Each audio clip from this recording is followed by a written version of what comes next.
नमस्कार। News observer के खास कार्यक्रम विशेष में आपका हार्दिक स्वागत है। कांग्रेस की राष्ट्रीय अध्यक्ष सोनिया गांधी का इस्तीफ़ा अंततः नामंजूर कर दिया गया उन्हीं के द्वारा, क्योंकि CWC के सदस्यों ने ये कहा कि साहब आपका यहाँ रहना ज़रूरी है वरना पार्टी बिखर जाएगी। और ये बात सही भी है। जब भी गैर गांधी को पार्टी की कमान मिली है तो पार्टी पूरी तरह से, जिसको कहें, बिखरी ही हुई नज़र आई है। अब बात करें अगर मध्य प्रदेश की, तो मध्य प्रदेश के कुछ नेता अब सकचाए और शर्माए हुए हैं। वो इसलिए कि जिन 23 सांसदों ने सोनिया गांधी के अध्यक्ष पद को या जिस नेतृत्व को चुनौती देते हुए चिट्ठी लिखी थी, उस पर राहुल गांधी ने सवाल उठाए और ये कहा कि इसकी टाइमिंग गलत थी। ये चिट्ठी ऐसे समय नहीं लिखी जानी चाहिए थी जब मध्य प्रदेश और राजस्थान की सरकार गिरने का संकट चल रहा था। इस सब घटना में मध्य प्रदेश के दो नेता, खासतौर पर विवेक तन्खा और अजय सिंह राहुल, दो के नाम भी आ रहे हैं। दोनों से कैफियत भी पूछी गई, दोनों ने अपनी सफाई भी दे दी है। और चिट्ठी लिखने वाले नेता अब ये कह रहे हैं कि वे कांग्रेस में लोकतंत्र चाहते हैं, कांग्रेस की भलाई चाहते हैं, इसीलिए ये सब उन्होंने किया। परंतु अब जो कुछ होने वाला है उसके दूरगामी परिणाम अभी से नज़र आने लगे हैं। कांग्रेस की आपसी गुटबाजी एक बार फिर सतह पर आ रही है। एक धड़ा चाहता है कि सोनिया जी या राहुल जी या प्रियंका गांधी में से ही, वाड्रा में से ही कोई, जिसको कहें, अध्यक्ष बने या कमान संभाले पार्टी की, और बाकी का धड़ा जो चाह रहा था वो एक तरीके से एक्सपोज हो गया है। आज इसी विषय पर चर्चा करेंगे और मध्य प्रदेश की राजनीति पर पड़ने वाले प्रभावों की जानकारी भी लेंगे। चर्चा की शुरुआत करें उससे पहले मेहमानों का परिचय। बात अगर मैं कांग्रेस की करूं तो कांग्रेस से वरिष्ठ नेता हैं त्रिलोक दीपानी जी, कांग्रेस का पक्ष रखेंगे, और वरिष्ठ पत्रकार के रूप में राकेश दुबे जी रहेंगे। वो इस पूरे घटनाक्रम की मीमांसा प्रस्तुत करेंगे। सबसे पहला सवाल यहाँ पर त्रिलोक जी आपसे।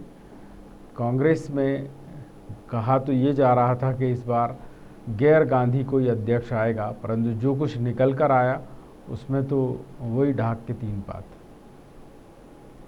देखिए, जहां तक प्रकाश जी कांग्रेस की बात है तो हमेशा कांग्रेस को आगे बढ़ाने वाला, एक रूप में ले जाने वाला, और जिसके नेतृत्व में पूरी कांग्रेस एक होकर चले, हमेशा ऐसे नेतृत्व को कमान दी गई है।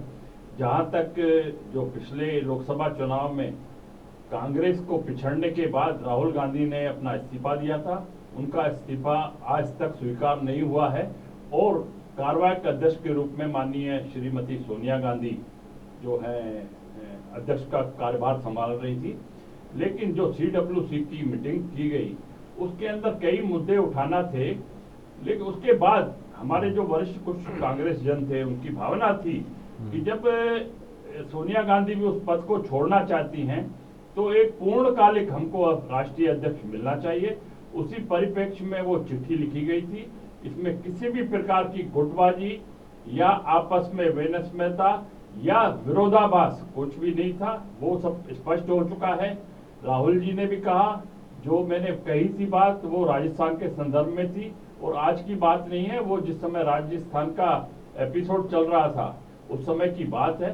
तो उसके बाद में आपने देखा कि पूर्ण रूप से कम 6-6.5 घंटे कार्य समिति की बैठक चली और माननीय सोनिया गांधी जी को 6 माह के लिए फिर पुनः अध्यक्ष का कार्यभार सौंपा गया। और आपने देखा होगा कि जब पहले सोनिया जी अध्यक्ष थी, जो लगातार कई वर्षों तक अध्यक्ष रही, उसी दौरान हमको यूपीए के माध्यम से केंद्र में सरकार बनाने का मौका मिला। एक कुशल नेतृत्व हमको सोनिया गांधी के रूप में, राहुल गांधी, कुल मिला के ये है कि गांधी परिवार के प्रति आपकी श्रद्धा है और कोई बुरी बात भी नहीं है। एक ही परिवार के प्रति है तो है, उसमें क्या दिक्कत है? देखिए, एक गांधी परिवार के प्रति विपक्षी हमारी पार्टियां जरूर भले अपनी दुर्भावना रखती हो, लेकिन उस परिवार का आप देखोगे कि इससे भारत देश की राजनीति में बड़ा योगदान रहा है।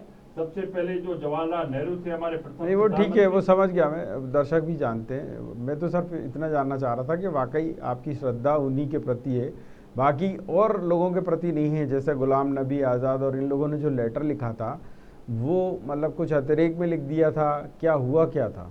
नहीं, वो जो आप पत्र की बात कर रहे हैं 23 लोगों ने जो पत्र लिखा था उसमें केवल ये भावना व्यक्त की गई थी कि पूर्णकालिक हमको राष्ट्रीय अध्यक्ष मिलना चाहिए। नहीं तो वो तो कोई अभी भी बने, नहीं मिला। नहीं मेरी बात सुनिए, कोई भी बने वो सभी को स्वीकार्य था, क्योंकि इस समय देखा जा रहा है कि जब हमारी विपक्षी पार्टी भारतीय जनता पार्टी केंद्र में सत्ता में है और जिस प्रकार से वो कार्यकलाप कर रही है कि अन्य विरोधियों को दबाने का कार्य, तोड़ने का कार्य और सरकारें गिराने का कार्य जो कर रही है, और जो देश में विषम परिस्थितियां चाहे कोरोना काल की हो चाहे अर्थव्यवस्था की हो, उसी बारे में आज हमारे जो वरिष्ठ कांग्रेस जन चाहते हैं कि अगर हमको एक पूर्णकालिक अध्यक्ष मिलेगा तो शायद पूरी ताकत के साथ कांग्रेस हमारे विपक्षी पार्टी का मुकाबला कर सकेंगे, तो नहीं मिल केंद्र पाया। सरकार की गलत नीतियां उनका विरोध कर सकेंगे। तो मैं ये पूछ रहा हूँ, CWC की बैठक इसी के लिए बुलाई गई थी, पर वो तो नहीं मिल पाया। 6 महीने तक आप फिर फुर्सत में हो गए।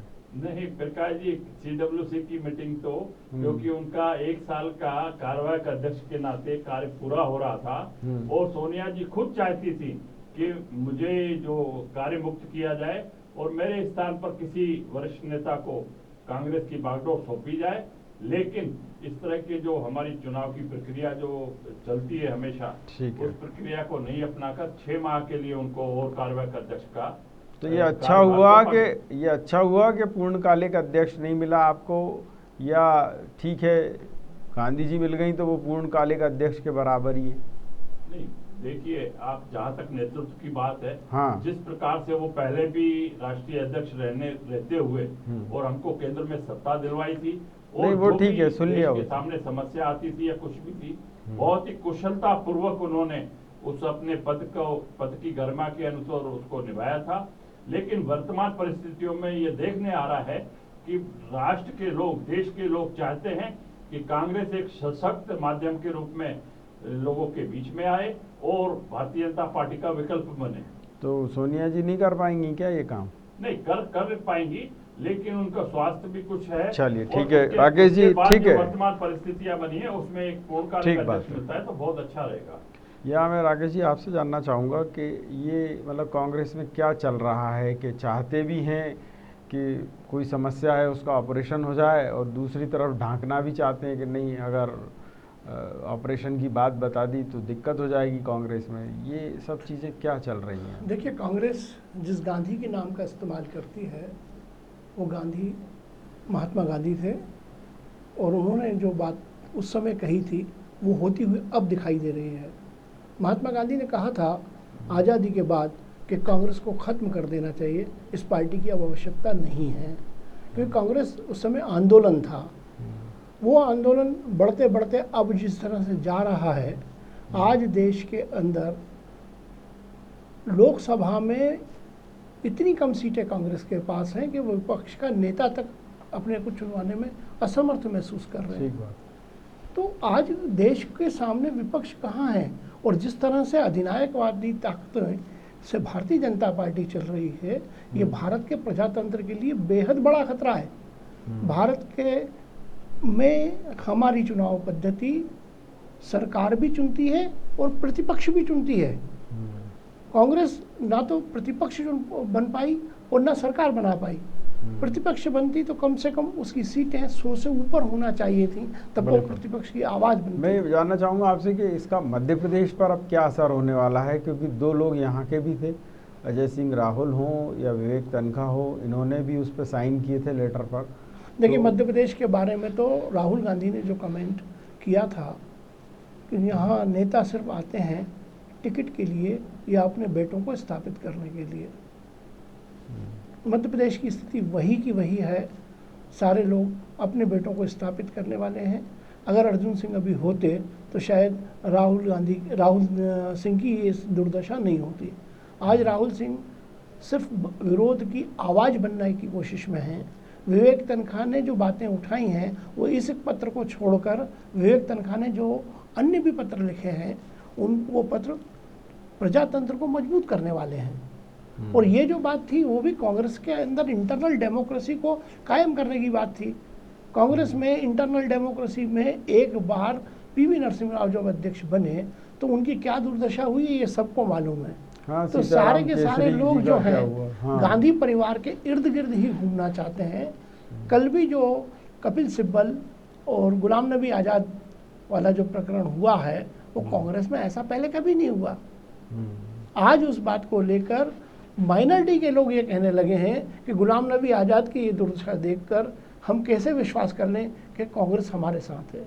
बिल्कुल। तो मैं आपसे पूछना चाहूँगा त्रिलोक जी कि चलिए राष्ट्रीय स्तर पर तो जो हो ही रहा है, आपके दो नेता यहाँ के मध्य प्रदेश के भी हैं जिन्होंने उसमें पार्टिसिपेट कर लिया, पर बात ये भी उठ रही है कि मध्य प्रदेश में भी कमोवेश यही स्थिति है।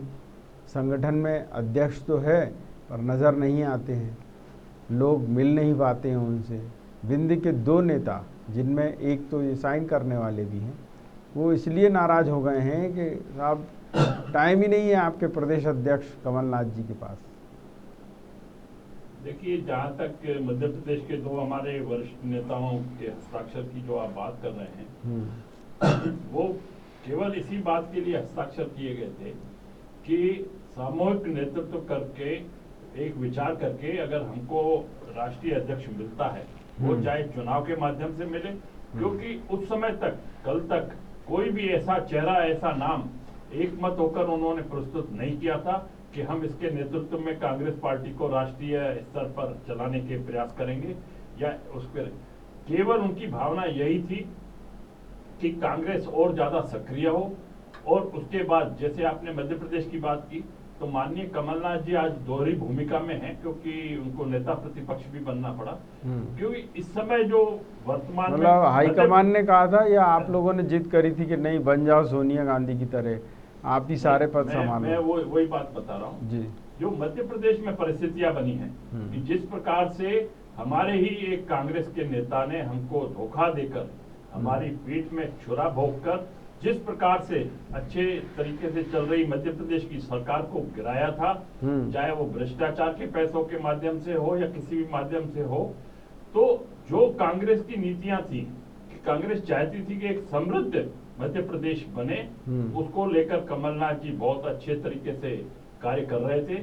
और वर्तमान में जब तक ये उपचुनाव नहीं हो पाते तो सभी का ये एक विचार रहा कि कमलनाथ जी को ही कंटिन्यू किया जाए, कि क्योंकि उपचुनाव के बाद वो उन्होंने स्वयं पहले भी उन्होंने जाकर ताकि मतलब उपचुनाव का भी ठीकरा जो है वो कमलनाथ जी पे ही फोड़े। नहीं, ठीकरा नहीं, आप देखेंगे बहुत ही हमारे अच्छे और हमारे पक्ष के परिणाम आपको देखने के मिलेंगे, क्योंकि देखा ही जिस तरह से परसों ये ग्वालियर के अंदर जो कार्यक्रम इन्होंने आयोजित कर फर्जीवाड़ा किया है, क्योंकि वहां पर न इतने कांग्रेस के कार्यकर्ता उनके साथ गए, न वहां पर इतना सदस्यता अभियान चला। एक मिनट, पूरी दो लाइन में और बिल्कुल कर लीजिए 2 लाइन में खत्म। बिल्कुल। तो जिस प्रकार का फर्जीवाड़ा, क्योंकि ऑलरेडी जो पहले से ही भारतीय जनता पार्टी के कार्यकर्ता थे उनको इकट्ठा किया गया और ये दिखाया गया कि इतने कांग्रेस के लोग, उनको चाहिए अगर हमारे कांग्रेस के इतने 40,000 लोग गए हैं तो उनका पद या उनकी सक्रियता का एक कोई हमारे पास उदाहरण पेश करें कि इतने 40,000 कांग्रेस का। उसके विपरीत आपने देखा कि जिस प्रकार से ग्वालियर और चंबल संभाग के लोग मैं बोल रहा हूँ, वहां की जनता ने सड़कों पर उतरकर एक वहां के जो हमारे पास से नेता उनकी क्षेत्र में ही उनका जिस प्रकार से विरोध किया, तो उससे ये साबित होता है कि वहां की जनता बिल्कुल जाग चुकी है और एक पार्टी के साथ ऐसे ही गद्दारी करने को वो सहन नहीं करेगी। और उससे ज्यादा जो लोग पर ये गद्दारी पहली बार हुई है या एक बार और आपके साथ हो चुकी है? नहीं, देखो ये तो राजनीतिक गतिविधियां है, पार्टी है, कोई स्वार्थवश, कोई किसी दबाववश या किसी लालचवश किसी भी पार्टी को छोड़कर चला जाता है। कई लोग हैं भारतीय जनता पार्टी छोड़कर। अच्छा, ये सुनिए तो सही, सुन तो लीजिए, जैसे मोतीलाल नेहरू, सुभाष चंद्र बोस, अर्जुन सिंह जी, इनको गद्दार की श्रेणी में रखते हैं क्या? माधवराव सिंधिया ये भी छोड़ के चले गए थे कांग्रेस। ये जो हमारे वरिष्ठ नेता रहे ये हमारे लिए परम सम्मानीय हैं। हाँ। कभी उन्होंने ऐसा आ गए थे लौट के, मतलब कार्यकलाप ऐसा नहीं किया जिससे कि उनको किया आपने देखा। नहीं, सुनिए तो सही, मेरा सवाल तो सुन लीजिए। मैं ये पूछ रहा हूँ, सुभाष चंद्र बोस ने कांग्रेस छोड़ी, मोतीलाल नेहरू जो नेहरू जी के पिताजी थे उनने छोड़ी कांग्रेस, और अपन तो अभी लेटेस्ट की बात करें अर्जुन सिंह जी ने छोड़ी, माधवराव सिंधिया जी ने छोड़ी कांग्रेस, तो क्या वो गद्दारों की श्रेणी में आएंगे? नहीं, देखिए, कांग्रेस को छोड़ना अलग बात है।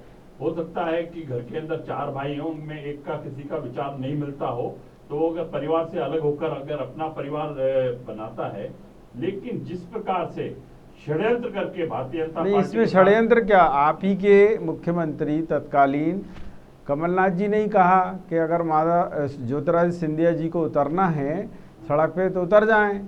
तो मैं तो वो उतर पूछना गए। चाहूंगा, हाँ, मैं आपकी बात को आगे बढ़ाता हूं। जी, मैं जी, पूछना चाहूंगा जी, बताइए। कि अगर उनको कमलनाथ जी की कोई भी गतिविधि या उनका कार्यकलाप या सरकार चलाने का तरीका अगर उनको पसंद नहीं था, तो पार्टी के मंच पर भी आके उस बात को उठाते। तो यही तो कह रहे हैं वो। लेकिन अरे जो सुन तो लीजिए, मीडिया में जाके जिस सुन तो प्रकार से लीजिए, उन्होंने challenge मीडिया किया। नहीं, सुन लीजिए, क्या है मीडिया में सबसे पहले तो जो सार्वजनिक सभा में बयान दिया उन्होंने कि अगर ये समस्याएं, किसानों का पूरा कर्जा माफ़ नहीं हुआ तो मैं छोड़ दूंगा, सड़क पे आ जाऊंगा, ये चीज़ें 2-3 उन्होंने कही, अतिथि शिक्षकों वाली भी, शिक्षकों वाली भी उन्होंने कही, ठीक है। उसके बाद आपकी तरफ से ये आया कि हाँ भाई उतरना हो तो उतर जाएं सड़क पे।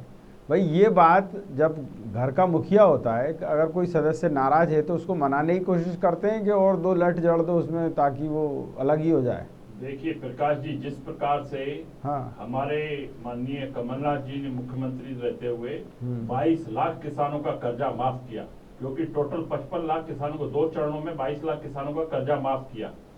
जिस प्रकार से वो प्रदेश के किसानों का भला करना चाहते थे, या अतिथि शिक्षकों वाली बात है, तो उनके ऊपर झूठे आरोप लगाकर कि अगर अच्छा, ये एक नहीं बात- किया- एक सुनते लीजिए। हाँ चलिए, अगर उनसे कहा गया कि अगर ये आप नहीं करोगे तो मैं अपना सड़क पर उतर जाऊंगा, ठीक बात है। तो वही परिस्थितियां आज भारतीय जनता पार्टी के शासन में बनी है। न अतिथि अब आगे शिक्षकों तो को मिला सुनिए, है, अब न आगे किसानों का कर्जा ठीक माफ है। हुआ। वही जिन एक हाँ। लाइन पूरी हो जाती जी, और कर लीजिए पूरी। जो बातें उन्होंने कही थी, अगर इनको पूरा नहीं किया गया तो मैं सड़क पर, तो आज क्यों नहीं वो सड़क पर उतर रहे? आप सुन या लीजिए, जो- अरे वो तो जो- उतर गए। जो सरकार बनी है मध्य प्रदेश में शिवराज जी सुन के तो नेतृत्व लीजिए, अब में, आगे का तो क्यों नहीं सुनिए। उनके माध्यम से उनका समस्या हल करवा रहे? आगे तो सुनिए भाई, वो तो आपकी पार्टी में थे, तो वो आप ही ने कहा कि चलो निकल लो, तुम तो उतर लो सड़क पे, तो वो अगला अपने साथियों को लेके उतर गया। सवाल ये है कि आपने घोषणा पत्र में लिखित में कहा था कि नहीं? ये घोषणा पत्र आपने कहा था ये हमारा वचन पत्र है, यानी शपथ पत्र है, यही था ना? वचन पत्र ही था ना? हाँ। शपथ पत्र भी मतलब झूठे देती है क्या कांग्रेस? क्या लिखा था देखिए, उसमें? सरकार सुन तो ली, जी- अरे हाँ, सुनिए हाँ, मेरा हाँ। सवाल सुनिए। आपके राष्ट्रीय अध्यक्ष तत्कालीन जो थे राहुल गांधी, उन्होंने कहा ये गिनती गुनिए 1 2 3 10 दिन में कर्जा माफ नहीं हुआ 2 लाख का तो सीएम बदल दें। देखिए, अब ये मैं कहा अपनी- था कि नहीं? अपनी बात रखूंगा। अरे सुन तो ली। आपकी हाँ। बात कोई कर। देखिए, सबसे पहले तो प्रकाश जी, मैं आपके माध्यम से पूछना चाहूंगा, क्या ये हमारी सरकार कमलनाथ जी के नेतृत्व में 15 महीने के लिए बनी थी? ये हमारी सरकार 5 साल के लिए बनी थी। घोषणा और पत्र हमको में लिखा था क्या? पूरी बात तो कह दी। अगर हमको पूरे 5 साल मिलते, हाँ। तो जो भी हमने वचन, आपने देखा होगा, हमने ब्रोशर करके, और ये 1 साल के अंदर जो 400 घोषणाएं पूरी कर दी थी। वचन पत्र में कही थी, उनको पूरा किया। ठीक किसानों के अगर 22 लाख किसानों का कर्जा माफ किया तो हमने अपने वायदे को निभाया। बेरोजगारों को रोजगार देने की बात कही, कन्यादान की राशि बढ़ाई, और जो भी अपराधीकरण इस प्रदेश हो गई के अंदर बात हो रहा था, आपकी, उसके ऊपर आपकी लगाम बात हो लगाई। गई। हर वायदे आपकी को बात हो पूरा- गई। मैंने सवाल कुछ पूछा, आप कुछ और बता रहे हैं। मैंने इतना पूछा, पहले आप किसानों का बताएं, 10 दिन में राहुल गांधी जी ने कहा था कि नहीं कहा था? मैं बता, कहा था कि नहीं कहा था? देखिए 10 अरे दिन नहीं, के- कहा था या 10 नहीं दिन कहा के था? अंदर आप तो 10 दिन की बात कर रहे हो, मैं हाँ। तो कहता हूँ 24 घंटे के अंदर, जैसे ही कमलनाथ जी ने शपथ ग्रहण की और वल्लभ भवन जाने के बाद पहली फाइल जिस पर उन्होंने हस्ताक्षर किए वो किसानों के कर्जा माफ करने की फाइल थी। तो सुन तो लीजिए, उन्होंने जब माफ कर घोषणा दिया ना, एक अब सुनिए, पूरी माफ लाइन कर तो दिया। हो जाने हाँ दीजिए। हाँ, जब हमने, हमारे माननीय मुख्यमंत्री कमलनाथ जी ने घोषणा कर दी कि आज मैंने इसके ऊपर दस्तखत कर दिए और किसानों का कर्जा माफ होगा, उसके लिए किसानों से अपने उनके पूछे गए कि आपको किस किस बैंक से कर्जा लिया है, किस बात का अरे कर्जा अब लिया आप है, घुमाइए या मत verification फालतू। भी नहीं किया जाता। अभी आपने 10 कहा ना दिन के 22.5 अंदर, के 2 माफ दिन के हुए। अंदर हमने किसानों का कर्जा माफ अरे किया। भाई साहब सुन तो लीजिए, 2 लाख तो माफ नहीं हुआ, आपने कहा चरणों में कर दिया। शपथ पत्र में ये कहीं लिखा है कि हम 5 साल के लिए आए हैं चुन के और 5 साल में ही करेंगे, 10 दिन में नहीं करेंगे, चाहे राहुल गांधी कहें चाहे उनकी माता श्री सोनिया जी कहें, हम नहीं सुनेंगे। देखिए प्रकाश जी, मैं आपकी बात को ही चलो मैं लेता हूँ। हाँ। तो आप जी। तो मैं आपकी काबिलियत को भी तारीफ करता हूँ कि जी। हर शब्द को आप पकड़ लेते हैं। जी। उसके विपरीत हाँ। जब भारतीय जनता पार्टी की सरकार महाराष्ट्र के अंदर थी, उन्होंने कहा हम किसानों का कर्जा माफ करेंगे। नहीं, वो तो सही कह रहे हैं आप। सुन तो लीजिए, उनने भुगता आज उसका। 7 साल में उन्होंने किसानों का कर्जा माफ नहीं किया। तो भुगता उन्होंने। उत्तर प्रदेश देखिए योगी सरकार ने कहा हम किसानों का कर्जा माफ करेंगे, आज तक चलिए। किसानों का कर्जा 25% किसानों का कर्जा माफ नहीं किया। आगे वो भी क्योंकि भुगत उसमें लेंगे। समय लगता है। सुन तो जब लीजिए, आप- मैं तो आपकी बात कर रहा हूँ, मैं अभी दूसरे की बात नहीं कर रहा। देखिए क्या है, दर्शक आपको देखते हैं, आपकी पार्टी 125 साल पुरानी, इतनी पुरानी पार्टी है, तो लोग आपसे अपेक्षा करते हैं। आप क्या एक छोटी पार्टी से अपनी तुलना करना पसंद करेंगे क्या? छोटी नहीं पार्टी करेंगे से ना। नहीं, मैं अपनी तो अब मैं विपक्षी इतना- पार्टी से हाँ। विपक्षी पार्टी से तुलना कर रहा हूँ। बिल्कुल। तो कि मैं आप खुद आपसे समझिए, मैं आपसे इतना सिर्फ बड़ा इतना 55 एक मिनट मेरी लाइन हाँ। भी पूरी। जब 55 लाख किसानों का कर्जा माफ होना था, हाँ। क्या आप समझ तो रहे हैं आपने कि 22.5 2 दिन कर के दिए। अंदर 55 लाख किसानों का कर्जा माफ हो। मैं भी व्यापारी हूँ। हाँ। मैं भी, हमारे अगर फाइल के अंदर हमको 20 अच्छा, तो 20 एक किलो बात का पेमेंट बताइए। करना होता है, तो पहले छोटे छोटे बिल पेमेंट करके। अरे भाई साहब और सुन वो लीजिए, करते हैं। मैं इन सब पे नहीं जाना चाहता, मैं तो आपके वचन पत्र की बात कर रहा हूँ। जी। आप जनता के बीच जाके बता देते। आपके ही लक्ष्मण सिंह जी ने कहा कि साहब माफी मांग ले कांग्रेस के, साहब नहीं कर पाए 10 दिन में। नहीं, ये नहीं। कहा था ना लक्ष्मण नहीं, सिंह जी ने। नहीं, 10 दिन के अंदर हमने ये घोषणा करके उस प्रक्रिया को चालू कर दिया। हाँ, किसानों अब का घुमा के- कर्जा माफ करने की शुरुआत हो गई। बिल्कुल। और हमने जब ये माननीय शिवराज सिंह चलिए, चौहान आ गई ने वो भी बात, अब आपत्ति उसको उठाई मत- थी अब मत- कि मत- किसानों का कर्जा माफ मत नहीं किया। रिपीट करिए, तो अब हमने आगे का उनके सुन पास लीजिए। बाकायदा साक्ष्यों के साथ अरे सुन पूरी लीजिए। लिस्ट और एक जिसमें उनके रिश्तेदारों के नाम भी थे। अरे आगे जिनके की कर्जे माफ आगे हुए की हैं। आगे की सुन लीजिए। ये सब जनता को पता है, कई बार सुन चुकी है जनता। आपके चक्कर में किसान डिफाल्टर हो गए। वो अभी जब आप पहुंचोगे ना, टिकट वितरण जब आपके यहाँ हो जाएगा उपचुनाव में, और जब वोट मांगने पहुंचेंगे तब वो बताएंगे आपको कि क्या किया था आपने। मैं तो सिर्फ एक और पूछ रहा हूँ, युवाओं के लिए आपने कहा है 4000 रुपये बेरोजगारी भत्ता देंगे हर महीने, उसमें क्या हुआ? देखिए उसके लिए प्रक्रिया चल रही थी। जैसे मैंने कहा कि पूरी लिस्ट तैयार हो गई थी। जो बेरोजगार हैं उनका नामांकन किया जा रहा था और उनको देने की बात चल रही थी। बहुत उसी बढ़िया। दौरान देखिए, उसी दौरान लोकसभा चुनाव आए, उसमें भी टाइम लगा, 2-3 महीने 3-4 महीने निकल गए। सही बात। उसके बाद हमारी सरकार चली गई कि आखिर आप क्या नहीं, एक बात बताओ, मैं सरकार आपसे- जनता ने गिराई। देखिए आज नहीं, नहीं, आप बार-बार कहते हैं हमारी सरकार चली गई। नहीं, नहीं, क्या भारतीय जनता पार्टी ने जो अपने घोषणा पत्र में कही है, अरे वो बातें घोषणा कही पत्र क्या? उनके कही क्या? सुनिए, आखिर समय लगता है। सवाल सुनिए। मैं आपसे ये कह रहा हूँ कि वो गलती कर रहे थे, उनको 2018 में जनता ने घर बैठा दिया था। आपको तो मौका मिला था, आपकी सरकार गिर गई। जनता ने तो नहीं गिराई थी, गिराई के जनता ने। आप ही के लोग आपस में लड़ रहे हैं कुत्ते बिल्ले की तरह। और फिर सुन लीजिए, और फिर अब आप आरोप लगा रहे हैं कि वो गद्दार था, ये वो लड़ाई था। हमारे यहाँ नहीं है। बिल्कुल, तो आप ही तो कह रहे हैं हमारे गद्दार था। कमलनाथ जी का यही कहना था कि अगर हमको पूरे 5 साल मिलते तो आज उस काल को याद रखा जाता कि 5 चलिए। साल के अंदर मध्य प्रदेश के अंदर कोई काम करने वाला मुख्यमंत्री हमको मिला है। बहुत बढ़िया। तो- अभी उपचुनाव में दिख जाएगा, वो बिल्कुल भी आप समझ में आ देखेंगे, जाएगा आपको। उपचुनाव- चलिए ठीक उपचुनाव है। में देखेंगे 27 में से 25 ठीक सीटें है। कांग्रेस को आ रही हैं। राकेश जी, मैं आपसे जानना चाहूँगा कि कांग्रेस क्या विचारधारा के रूप में अब कंगाली की तरफ बढ़ रही है? उसे समझ में ही नहीं आ रहा किस सवाल का क्या जवाब दें। जब अपना ही दाम खोटा हो तो परखने वाले को दोष दे रहे हैं। बिल्कुल आप ठीक कह रहे हैं। कांग्रेस आज देश का पूरा राजनीतिक वितान को देखें तो राजनीतिक वितान क्या बताता है। 125 साल पुरानी एक पार्टी है, एक अपने आप को विश्व की सबसे बड़ी पार्टी होने का दावा करती है, और इन दोनों के पास किसान के लिए, युवा के लिए, स्वास्थ्य के लिए, शिक्षा के लिए कोई स्पष्ट नीति नहीं है। अभी जो केंद्र सरकार ने नई शिक्षा नीति लाई है वो तो अधोगामी परिणाम देने वाली है। और दुर्भाग्य ये है कि जो अपने आप को सड़क पर आने की बात करने वाले लोग थे, या जो उनको सड़क पर आना चाहिए प्रतिपक्ष को, वो सब एयर कंडीशन कमरों में बैठे हुए हैं। वो अध्यक्ष भी रहना चाहते हैं, नेता प्रतिपक्ष भी रहना चाहते हैं, अपने बेटे को सांसद मुख्य भी बनाना सचेतक भी रहना चाहते हैं, वो सब विधायक सारे दल के। सुख लेना चाहते हैं, लेकिन जनता के लिए इनमें से कोई काम करने को तैयार नहीं है। अगर आप चलिए, बहुत बेरोजगारी भत्ता बड़ी नहीं बात दे पाएंगे, आपने कही, इसका जवाब मैं आपसे चाहूंगा। देखिए, अरे अगर ये सुनिए, समय चल रहा होता अरे तो सवाल, हम सड़क पर आने के लिए तैयार चलिए हैं। सवाल मेरा आपसे ये है, देखिए नेताओं को, चाहे आपके हों या बीजेपी के हों, उनको राजनीतिक सभा करने के मामले में कोरोना रोकता नहीं है, पर अगर गणेश जी का पंडाल लगना हो तो कोरोना रोकता है।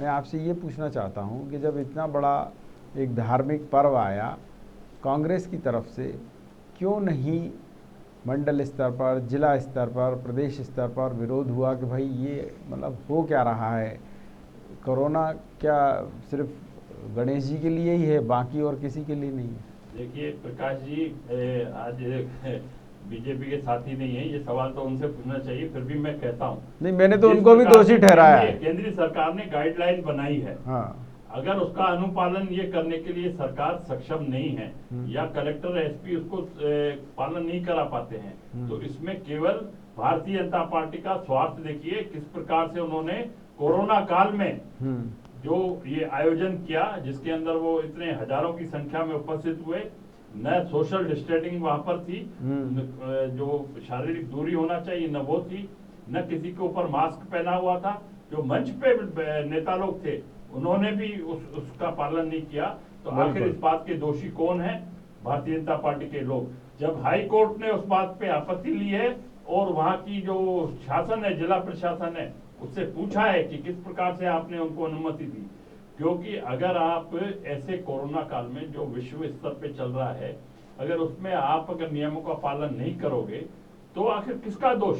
जो सरकार में बैठे हैं वही उसको तोड़ रहे हैं, तो ये दोषी तो सरकार हुई। तो विपक्ष में कहता तो हूं आप है ना साहब, उंगली नहीं, तो आप उठाएंगे ना। हमने कहा है कि जो नहीं, इसके लिए केंद्र सरकार की तरफ से जो नियम बन के आते हैं, मेरा तो मेरा वो अनुरोध सुन सर्वमान्य लें। होना चाहिए। अरे चाहे मेरा कांग्रेस हो, अनुरोध चाहे तो सुन बीजेपी हो। लें, मेरा सवाल सुन लें, अनुरोध सुन लें।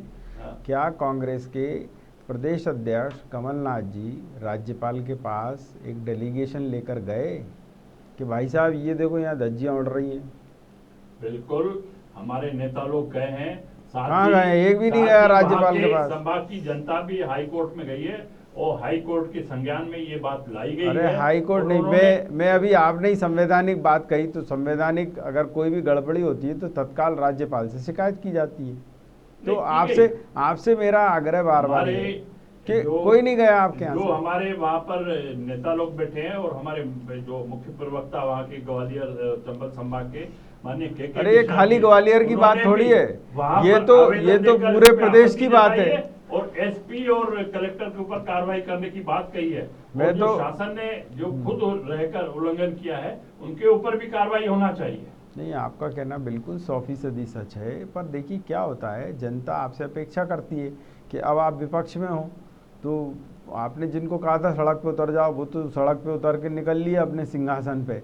आप लोग वाकई में अभी सड़क पर हो, तो थोड़ा कुछ दिखाओ ना सड़क पर कि हाँ भाई ये है कांग्रेस, ये है कमलनाथ, जो एसी कमरों में नहीं सड़क पे नजर आते हैं।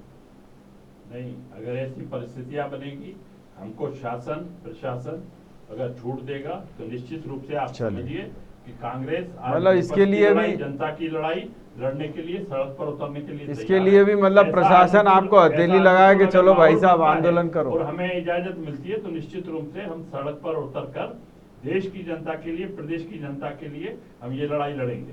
बताइए साहब राकेश जी, ये त्रिलोक जी का इतना मासूमियत भरा जवाब है। मैं साहब, इसी मासूमियत जो पे प्रशासन बात है वो कहता हूं। इनको मदद करेंगे। इसी मासूमियत पे बात कहता हूँ कि पूरी कांग्रेस मासूमियत से इस बात को भूल रही है कि गणेश उत्सव जो है कांग्रेस की ही चलाई हुई परंपरा है इस देश में। बिल्कुल। बाल गंगाधर तिलक ने सबसे पहले चलाई थी महाराष्ट्र से, और वो कांग्रेस के ही थे। कांग्रेस ने इस पर कोई नोटिस लेना चाहिए था, कांग्रेस ने कोई नोटिस नहीं लिया, किसी प्रकार का विरोध नहीं किया, क्योंकि सारी कांग्रेस उस परिपाटी पे चल रही जिसे नूरा कुश्ती कहते हैं। कमलनाथ जब मुख्यमंत्री थे तब थोड़ी तो ज़्यादा थे और अब थोड़ी तो कम है। क्या अंतर है उनको? जो सारी सुविधाएं तब प्रतिपक्ष के नेता के रूप में बीजेपी के पास थी, वह सारी सुविधाएं आप ले रहे हैं। प्रश्न जनता का है आज जनता की भावनाएं गणेश उत्सव के साथ जुड़ी हुई हैं। बिल्कुल। हाई कोर्ट जो गए हैं वो किसी पार्टी के कार्यकर्ता नहीं गए हैं, वो आम नागरिक गए, उस पर हाई कोर्ट ने नोटिस लिया है। कांग्रेस ठीक की बात तरफ है। से या किसी पार्टी की तरफ से एक ये चिट्ठी नहीं और एक बयान जारी नहीं हुआ है इस पर। अच्छा, मैं एक सवाल और त्रिलोक जी, अरे त्रिलोक जी, मेरा एक सवाल, अरे आप उस पर मत जाइए, अब सवाल दूसरा सुन लीजिए। अभी मेरा कहना ये है कि अब राष्ट्रीय स्तर पर तो 6 महीने के लिए सोनिया जी हो ही गई हैं, क्या प्रदेश में भी कुछ थोड़ा बहुत बदलाव होगा या ऐसे ही चलता रहेगा, बड़े बड़े इश्यूज आएंगे और उनको आप ऐसे ही हाथ से जाने देंगे? नहीं, देखिए, जहाँ तक कमलनाथ जी का सवाल है, माननीय कमलनाथ जी ने अपने उसके बाद यहाँ पर जाके केंद्र में दिल्ली में जाकर अपना इस्तीफा सौंपा था कि वो नए प्रदेश अध्यक्ष की नियुक्ति की जाए। लेकिन वर्तमान परिस्थितियों को देखते हुए और जिस प्रकार से हमारी सत्ता को हटाया गया या वो कर दिया गया, सरकार को गिरा दिया गया, तो ऐसी परिस्थितियों में कमलनाथ जी को ही नेतृत्व करने का मौका मिला है। और आप निश्चित मानिए, कमलनाथ जी जिस लगन से आज काम कर रहे हैं, तो कोई नहीं शायद कर और रहा। कोई दूसरा व्यक्ति हो बहुत बढ़िया तो बात। इतनी दिलचस्पी के साथ, इतनी ताकत के इतनी साथ शानदार बात आपने कही है। और मेरे पास बाकी चर्चा गणेश का, उत्सव की बात रही, हाँ, तो माननीय, मैं आपको निवेदन कर दूं कि जो जिस संप्रदाय का या जिस धर्म को मानने वाला है उसको पूरा, जैसे गणेश का केवल सार्वजनिक जो पंडाल थे उसको लगाने का सरकार के द्वारा या केंद्र के द्वारा मनाही की गई, इसलिए गणेश उत्सव तो मनाया जाएगा, घरों के अंदर उनको बिठाया गया है। और कमलनाथ जी ने जब अभी राम मंदिर के, चलिए आ गई बात आपकी, हाँ, तो उन्होंने हनुमान चालीसा के पाठ किए और खुद भी उपस्थित रहे। सबसे ऊंची मूर्ति पूरे मध्य प्रदेश के अंदर हनुमान जी की कमलनाथ जी ने ही स्थापित लगाई है, बहुत बढ़िया।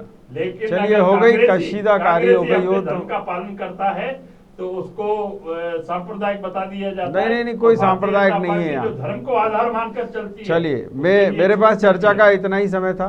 केंद्र में सोनिया जी और प्रदेश में कमलनाथ जी, आम कांग्रेस की मजबूत या व्यवस्था ये है कि वो इन दोनों की बड़ाई करने के लिए मजबूर है। और क्यों मजबूर है? क्योंकि सबके सब हस्तिनापुर से बंधे हुए हैं। जो कुछ गलत भी होगा तो उसे भी विदुर जैसे लोग नहीं हैं जो बता भी पाएँ, और बता भी पाएँ तो नक्कार खाने में तूती किसकी बोलती है। न्यूज़ ऑब्जर्वर के खास कार्यक्रम विशेष में इतना ही, लेकिन बेबाक खबरें यहाँ निरंतर जारी रहेंगी। आप देखते रहिए न्यूज़ ऑब्जर्वर यानी सिर्फ खबर।